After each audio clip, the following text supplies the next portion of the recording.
Welcome to Ethics Shorts. Whether you're a seasoned professional, a student embarking on your counseling journey, or simply curious about the ethical dimensions of mental health, this podcast is for you. Our hosts will unravel ethical quandaries, explore real-life scenarios, and discover the gray areas that shape our profession. This podcast is sponsored by the Arkansas Counseling Association. The views expressed in the content belong to the content creators and not the organization, its affiliates, or employees. Let's talk about ethics.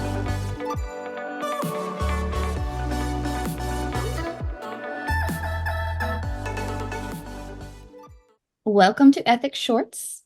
I'm Helen Jennings-Hood, and this is Dr. Michael Jones, and we are the Ethics Committee for ARCA. We appreciate y'all joining us for another episode. And today we can talk about an interesting question that was submitted to us. And we're going to be looking at about portraying yourself as a counselor when you don't have a counseling license. And so we want to talk about that today to kind of see what are some of the ethical ramifications of doing that process. And so we're going to be looking at not only the 2014 ACA Code of Ethics, we're also going to be looking at the 2023 NBCC Code of Ethics as well as we had this conversation today. So Helen, I guess as we get started with this, I guess one of the first questions as we're thinking about this question is, have you had any experiences with anybody individually before where where they are portraying themselves as a counselor and kind of as from your ethical spidey senses, did they pop up when that was kind of going on? Really the only experience I've had has kind of been like secondhand experience, especially since like the Medicare OBH changeover in 2018, when they kind of took away the ability for nurses to do counseling and be able to charge for it. That changed a lot of our counseling landscape here in Arkansas. But recently I've heard from another clinician that they were referred a client who was already seeing a psychologist, which is what the client understood the person to be. Come to find out, after doing some digging, this other clinician found that the person was actually a nurse who was practicing counseling and kind of purporting to be a clinician. So then the dilemma became, I have this information, I don't have all the information, but what do I do with it? Like, I know it's unethical. I can tell that this person who's referred to me, like it's not a good situation for them, but who do I report that to? What do I do? Gotcha.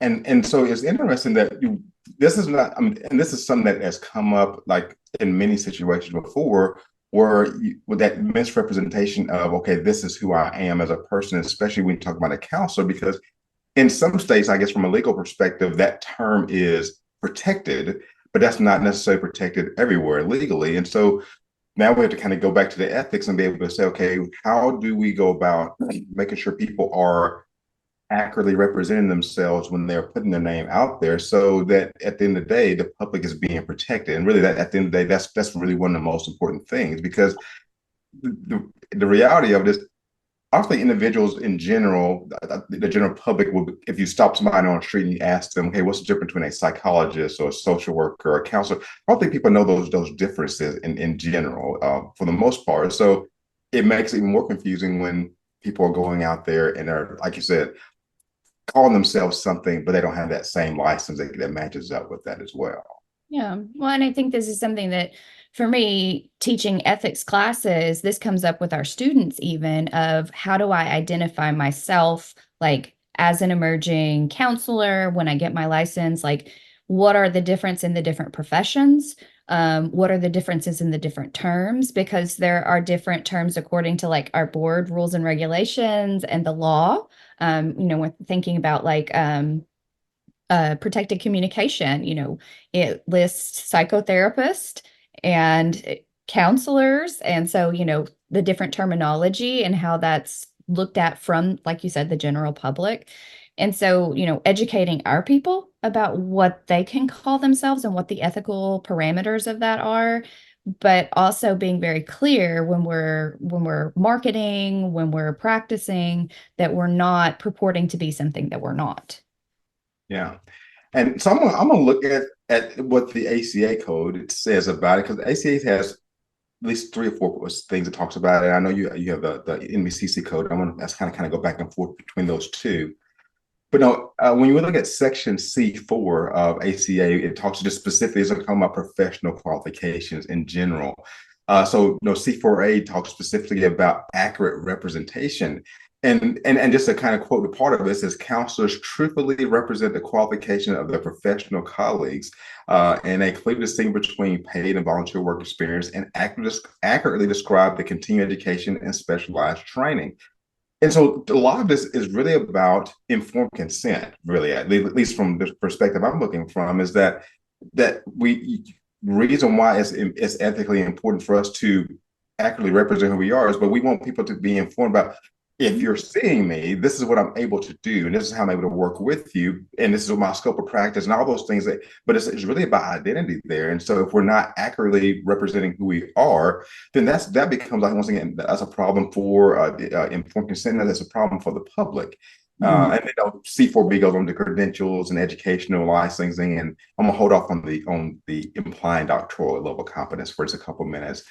But when I see this really goes back to protecting the public, to make sure the public knows, okay, this is what I'm getting myself into if I choose to kind of go down this road. Yeah. Well, when we're all developing our clinical disclosure agreement or statement, and it has that informed consent component, because, we think about informed consent as it's a process and it's kind of an ongoing process, but it's also like introduced to the client by the clinician in those first intake documents. So within our clinical disclosure, we're talking about, this is where I went to school and this is what that looked like. This is what my degree is. This is my education, training, and background. This is my licensure. So that's, what we're talking about. What were we educated and trained to do? What are we licensed to do? And being very clear in that communication so that our clients understand and can ask questions about it if they want to. So it's a good prompt to talk with them about, I'm not a psychologist, I'm not a psychiatrist. And this is the difference in the education structures and the training and what we're able to do.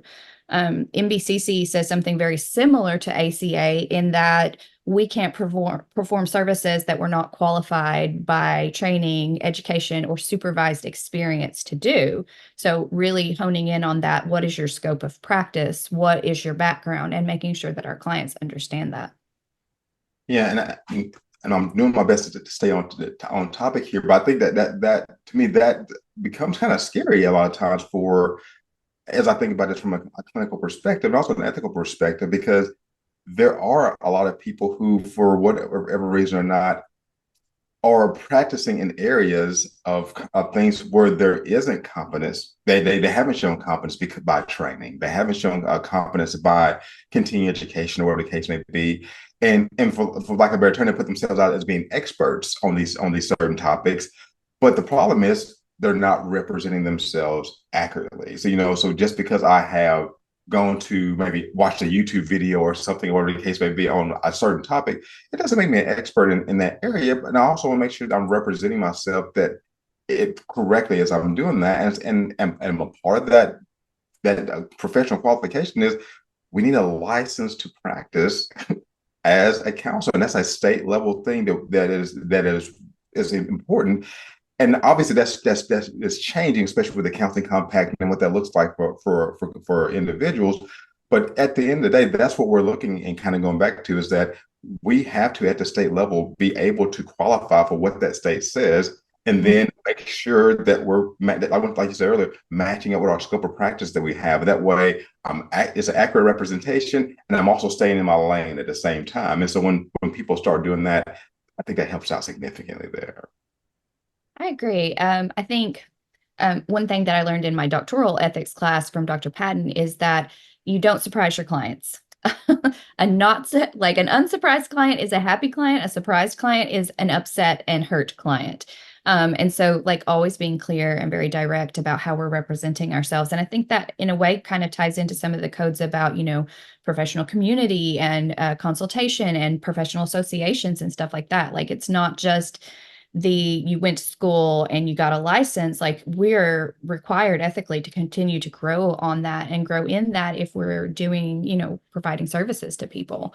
And And I think, I kind of want to jump into this. I know we might would have wanted to save it for a little bit later, but somewhere where I see this show up quite a bit is when you're teaching. Like for me, I'm teaching as an adjunct and I have a education specialist degree and I'm working on a doctorate. So I'm not yet a doctor in the field of counseling.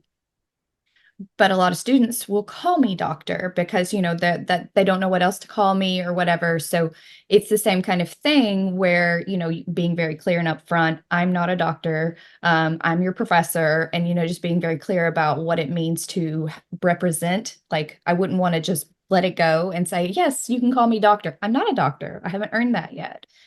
So I think it's the same thing with like not representing yourself as something you're not.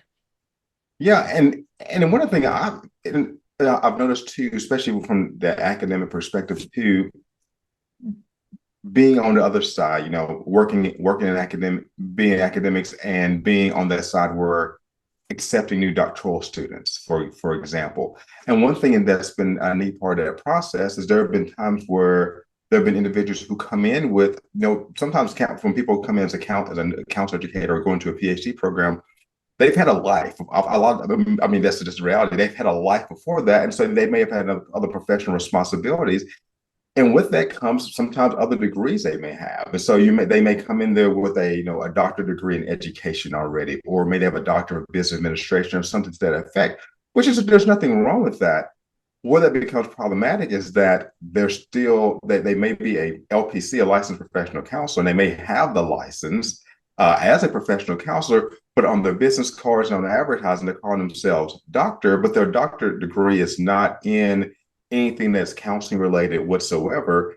And that's caused, and to me, that it goes right back to C4D on the ACA Code, where it says implying doctoral level competence, that we have to be mindful that we don't use that terminology, doctor, if I have not earned that in something that's in a counseling related field, and I'm providing direct services for people. So to me, that is another thing, because once again, it's about that protection of the community. Because if a client comes in and I'm claiming to be Dr. Jones, but my doctorate degree is because I'm a doctorate in business administration, there's nothing wrong with a doctorate in business administration, but that really has nothing whatsoever to do with my counseling practice or my mental health abilities and then my skills I have. So it's like I would need to have to leave that off and not really be a part of that. Doesn't mean I can't use those skills or whatever the case may be, but I can't claim doctoral level competence if I don't have a doctorate degree that's connected to that at that level.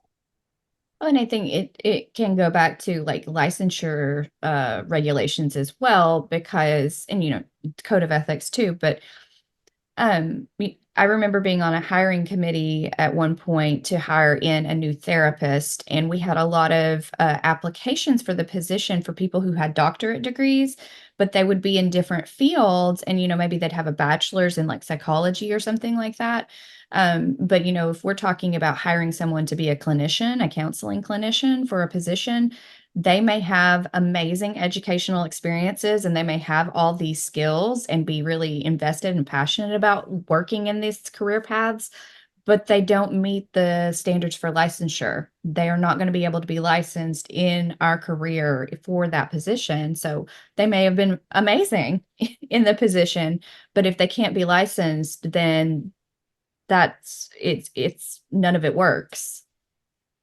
Which to me, I think brings us back to that point of making sure that we have standards for our profession. And I think that's to me, I think that's really extremely important. Now, when we talk about professional identity, and and because of our professional identity, we have certain standards that we know that we need to live up to in order for me to be able to call myself a counselor. So for me, when I look at this accurate representation, to me, this is a privilege that you earn by going through all the proper channels. So we get the educational piece and go through all that aspect of it from the educational part. But then we now also go before this licensing board at our state level to say, okay, here's your standards. Here's how I've met those standards. Now, am I able to step into this new profession and now become a part of this world where I can now call myself a certain thing and I can represent myself this way because I've gone through the right gates. And so to me, that's why, gatekeeping, this is from the code. That's why to me, the Code of Ethics become a good gatekeeping tool to help us be able to see we need to have regulations and we need to have standards that we abide by, so we are able to be very clear to know who's supposed to be doing this work and who's not supposed to be doing this work. Yeah, agreed. Well, I appreciate you kind of talking this one through with me. I like this topic just because it is. I mean, I think it's something that comes up quite a bit in practice, but also I think it also helps us as practitioners to be able to be mindful of that as we're working with other individuals, or if we're in counseling programs, to be mindful of, okay, making sure that we know how we represent ourselves, because as I am representing, I'm not only representing myself as a clinician, whether, I mean, obviously that for me to call myself a clinician, I'm gonna have that license. I'm representing the whole field. And so whenever we have one person that is doing this, it does affect everyone else, because I think if someone loses confidence because they're not really sure what people, if the title they say they really are, that does put, to me, I think that does puts a cloud over our profession, and that can cause a lack of distrust for us. And so my thing is, that's why ethics becomes really important for us to talk about these topics and be able to break them down and be able to say, okay, we want to protect the public, we want to protect our name as counselors, but part of that is making sure we have the standards to go with it and the ethics go with it, and putting those things together, it helps. It makes it a lot more easy for the public to navigate through that. Yeah, and I think if we kind of address it in the beginning, like in our counseling education programs, like that this is a piece of your identity. You're earning this right now. When you get out, like, be clear about it, be proud of it, make it part of who you are and how you practice in the profession, and treat it respectfully. Have integrity with your title that you've earned and your alphabet behind your name. Like, you've worked really hard for that. And it's okay to, point it out when things are not happening in the way that they ethically should. If someone's purporting themselves to be someone they're not, or practicing in a way that they shouldn't be, or if you see other things around you, like, that's a protective measure, like you keep saying, like, for the community, for our clients. And I think it's really important, and that people should be empowered to be able to do that, because they have worked so hard to go through the appropriate gates. Well, I appreciate you and appreciate your thoughts on this, and appreciate everybody watching this, and hope you enjoyed this episode, and looking forward to talking to y'all again on another episode of Ethics Shorts. Hope y'all have a great day.